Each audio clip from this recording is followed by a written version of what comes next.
Deuteronomy chapter 15.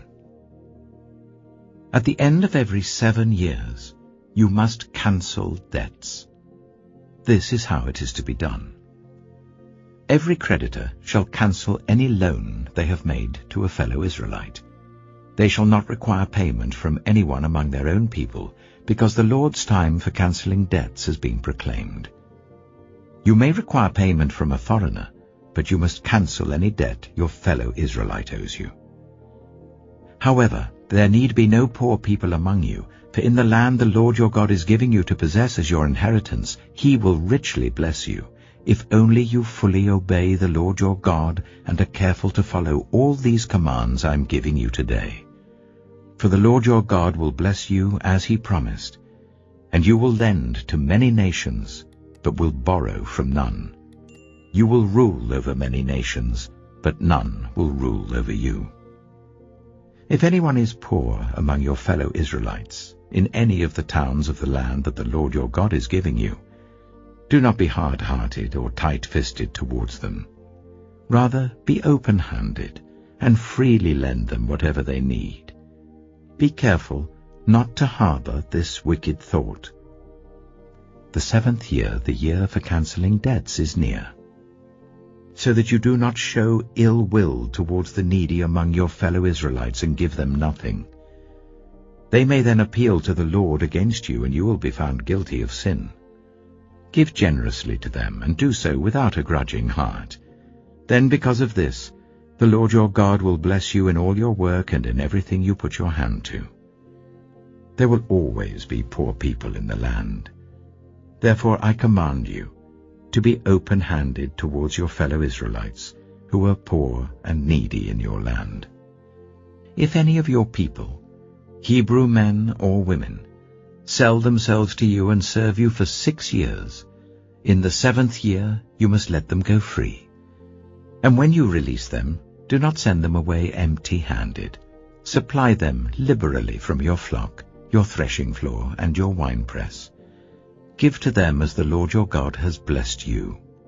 Remember that you were slaves in Egypt, and the Lord your God redeemed you. That is why I give you this command today. But if your servant says to you, I do not want to leave you, because he loves you and your family, and is well off with you, then take an awl, and push it through his earlobe into the door, and he will become your servant for life. Do the same for your female servant. Do not consider it a hardship to set your servant free, because their service to you these 6 years has been worth twice as much as that of a hired hand, and the Lord your God will bless you in everything you do. Set apart for the Lord your God every firstborn male of your herds and flocks. Do not put the firstborn of your oxen to work, and do not shear the firstborn of your sheep. Each year you and your family are to eat them in the presence of the Lord your God at the place he will choose.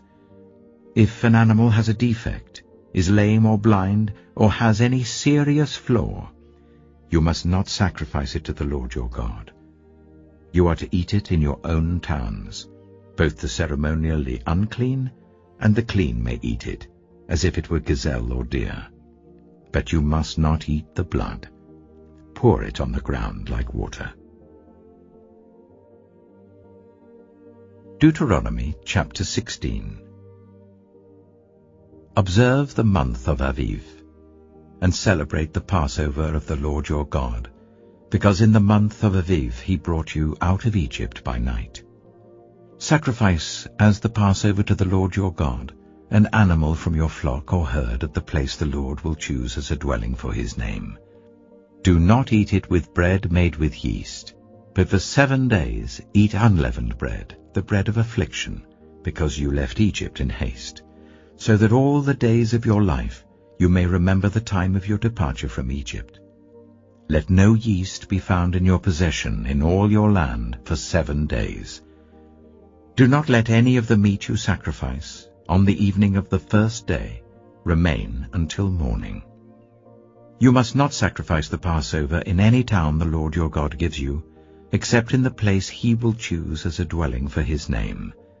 There you must sacrifice the Passover in the evening when the sun goes down, on the anniversary of your departure from Egypt.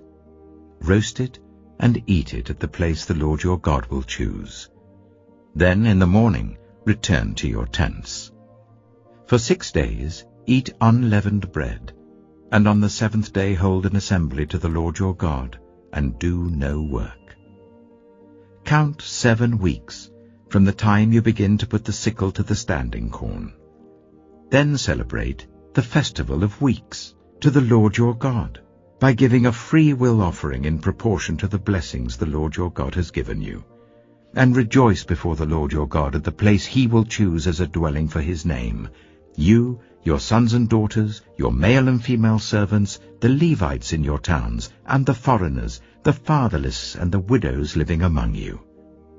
Remember that you were slaves in Egypt, and follow carefully these decrees. Celebrate the Festival of Tabernacles for 7 days after you have gathered the produce of your threshing floor and your winepress.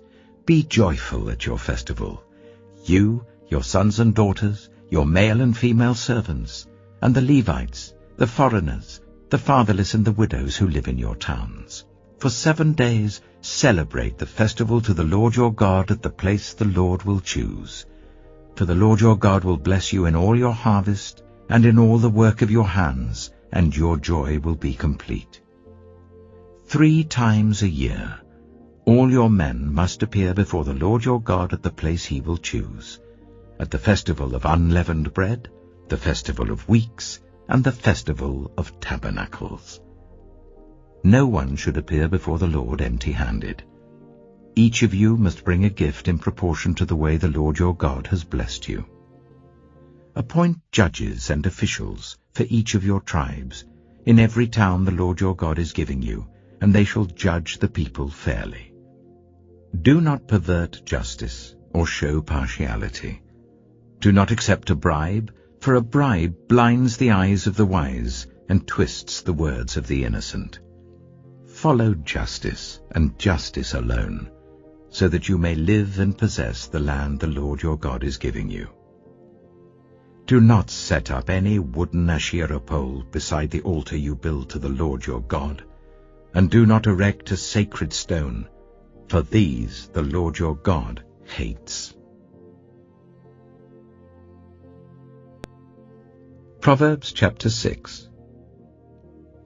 My son, if you have put up security for your neighbor, if you have shaken hands in pledge for a stranger, you have been trapped by what you said, ensnared by the words of your mouth. So do this, my son, to free yourself, since you have fallen into your neighbor's hands. Go to the point of exhaustion and give your neighbor no rest. Allow no sleep to your eyes, no slumber to your eyelids. Free yourself like a gazelle from the hand of the hunter, like a bird from the snare of the fowler. Go to the ant, you sluggard. Consider its ways and be wise. It has no commander, no overseer or ruler, yet it stores its provisions in summer and gathers its food at harvest. How long will you lie there, you sluggard? When will you get up from your sleep? A little sleep, a little slumber, a little folding of the hands to rest, and poverty will come on you like a thief and scarcity like an armed man. A troublemaker and a villain who goes about with a corrupt mouth, who winks maliciously with his eye, signals with his feet and motions with his fingers, who plots evil with deceit in his heart, he always stirs up conflict. Therefore disaster will overtake him in an instant. He will suddenly be destroyed without remedy. There are 6 things the Lord hates, 7 that are detestable to him: haughty eyes, a lying tongue, hands that shed innocent blood, a heart that devises wicked schemes, feet that are quick to rush into evil, a false witness who pours out lies, and a person who stirs up conflict in the community. My son, keep your father's command, and do not forsake your mother's teaching. Bind them always on your heart, fasten them round your neck.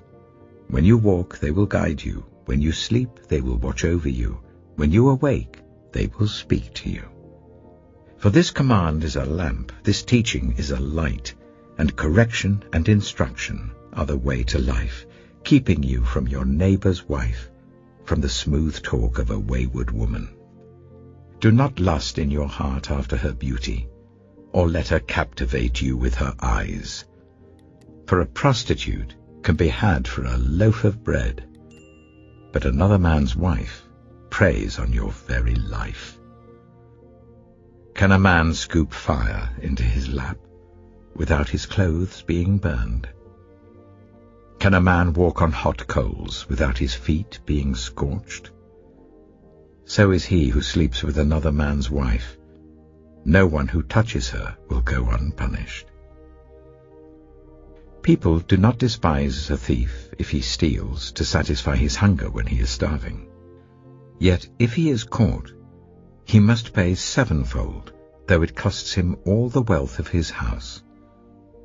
But a man who commits adultery has no sense.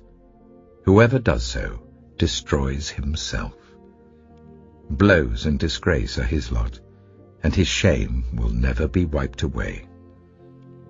For jealousy arouses a husband's fury, and he will show no mercy when he takes revenge. He will not accept any compensation. He will refuse a bribe, however great it is.